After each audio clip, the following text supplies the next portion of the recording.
Hey, check it out. Ooh, I had an interesting day. I did.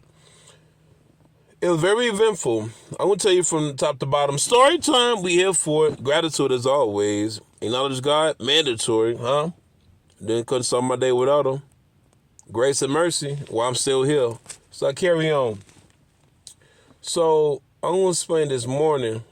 I'm running class, doing my little gym as a fitness coach, doing my little training, doing my coaching.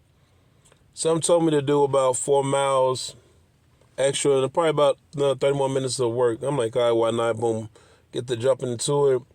Not knowing, I had a client that was coming in. Forget all about the client. Worked out. Why in the midst of me getting the training with the client on a day that obviously we agreed upon,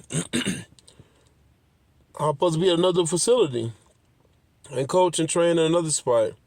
Now, that's not the problem that I forget. Nah, that one wasn't bothering me or set me off. You know what set me off?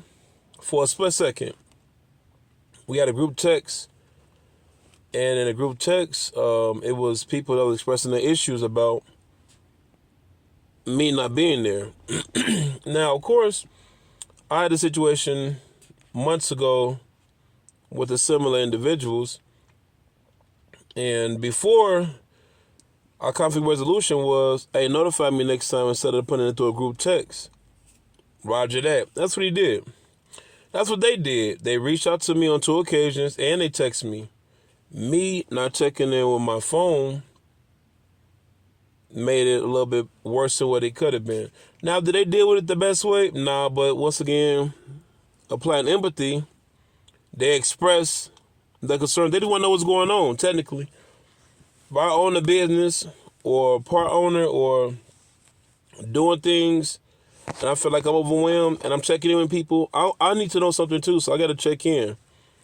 Now, when I first read the group chat, my instinct was my entitlement came around, my pride came around, and that big dog image that I carry was like, man, I'm finna check these boys. They got me messed up. I'm finna go up there. I'm finna tear up this group chat, go in there, stand on business. And as I'm listening to myself, my inner thoughts, first thing I'm thinking is, you working on your discipline. I thought you pray when you're mad. I thought you reflect when you're mad. I thought you take your time to understand when you're mad. This is what's popping in my head. So God put this in my head about what do you do in these matters. Now, in every other matter, it's easy for me to do it because those other situations are not close to my heart. Pride, close to my heart. Me feeling secure, close to my heart. Me getting beside myself when I feel as though somebody's trying to check me indirectly, that's close to my heart. So these are the personal things that pushes my buttons. Other things that I pray for, I can walk away from, I can dismiss, separate, laugh at, are minuscule. This is heavy. It's heavy. So my first thought process was be indignant, be vindictive. But then I told myself, I got to practice what I preach. This the enemy, my lack of discipline, my emotions getting the best of me. I got to pray this through. And you know what I'm going to do? I got 30 minutes to figure this stuff out. So in the midst of me getting there, I apologize to the coaches. I apologize in the group chat. I reflected on the situation. I understood what they was going through, even though they didn't deal with it right. I'm leading with grace. I'm leading with apology because if we start to do that more, guess what they did? Their value turned all the way down. They wasn't hyped up. They wasn't mad. They panicked, as we all do. So those times we panic, we don't say the right things. We don't think the right things. And we jump to conclusions.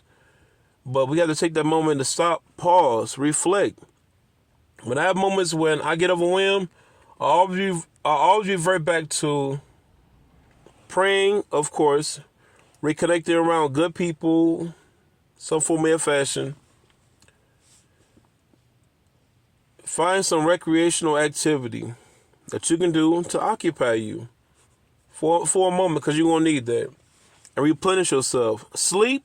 You don't want to sleep because you're just exhausted. You want to sleep because you feel accomplished. That's important. Sleep is important to all of us. Sleep is vital. Recreation is vital. Connecting with good people around you, people, is vital. Praying, you gotta pray like you breathe. Every day, we only pray when things are at uphill.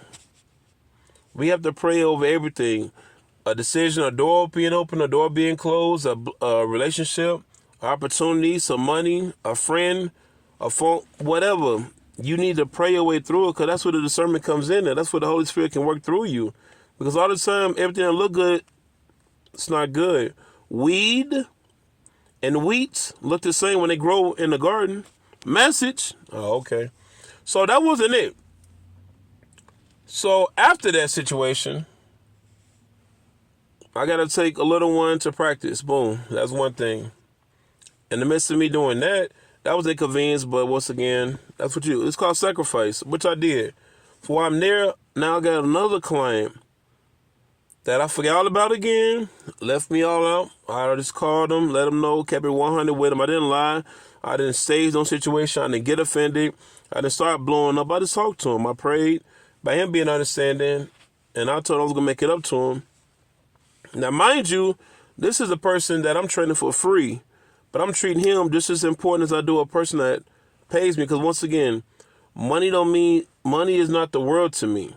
Money provides me freedom. People will say, oh, money is the root of all evil. No, it's not. The love of money is. And that's what you got to reflect on. People have such a bad relationship with it. Like, oh, I just got to. This is what I know. When you get desperate, your integrity goes out the window. Your morals go out the window. Your values go out the window. I've learned to stand firm on my integrity, my morals, and my values, my spiritual base. Because if not, with that money or without, I'm still somebody. Your character is your mental, your feelings, your behavior. Don't compromise that. So anyway, that situation shifts gears a little bit. I just laugh. I stop. I reflect. I start laughing. Start praying. And I told myself, my terrible habits, 'cause I forget a lot of things when I overbook myself sometimes. I'm allowing the enemy to draw off of my flaws, my setback, because he know my weakness. But I need to turn that and make that my strength. So instead of me getting loud, I was talking with compassion. Instead of me being aggressive, I was exercising conflict resolution. Instead of me cursing a person out, I led with an apology. So what does that mean? When you're growing, you can't fight fire with fire. I fought fire with water. And that was that.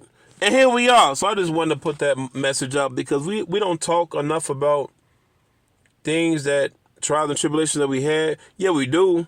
And I had a bad day. Me too. I got to pay rent. Yeah, my rent behind too. I don't know what to do with my kids. Yeah, my kids wild out too. But we don't provide no solutions. We don't provide no resources, no tools, no anything. But we can all have a pity party. I'm not inviting nobody to my pity party. My whole objective of using my life is a picture of, just because your circumstances seem like it's bad, choices, your mentality, your prayer, your relationship means a lot. Your identity means a lot. Your character means a lot of how you can solve a lot of situations. Things that if I could have wilded out on the coaches, put my hands on one of them, then what? We get into a fight. One of us lose our job. Both of us lose our job. One of us get arrested. Both of us get arrested. Then what? Our obligations and all this stuff of what? Because I didn't like what somebody said. I misread it because I was triggered. So I thought that was okay. It's like a hold up in court. I can't tell the judge, hey, judge, I was having a bad day, so I decided to, or D seemed kind of rough. I like how he said to me, because this what happened to me as a kid, and this reminded me, blah, blah, blah, blah. Oh, okay. 10 years, 5 years, 20 years. And then what? Now when I calm down, man, that stuff was stupid. We got to focus on preventative care. Preventative care. How, and when I have situations, I always ask myself, how can I make the situation better? It's not always about my pride, and I got to let people know Life too short for that. It's not worth it. Message, big business.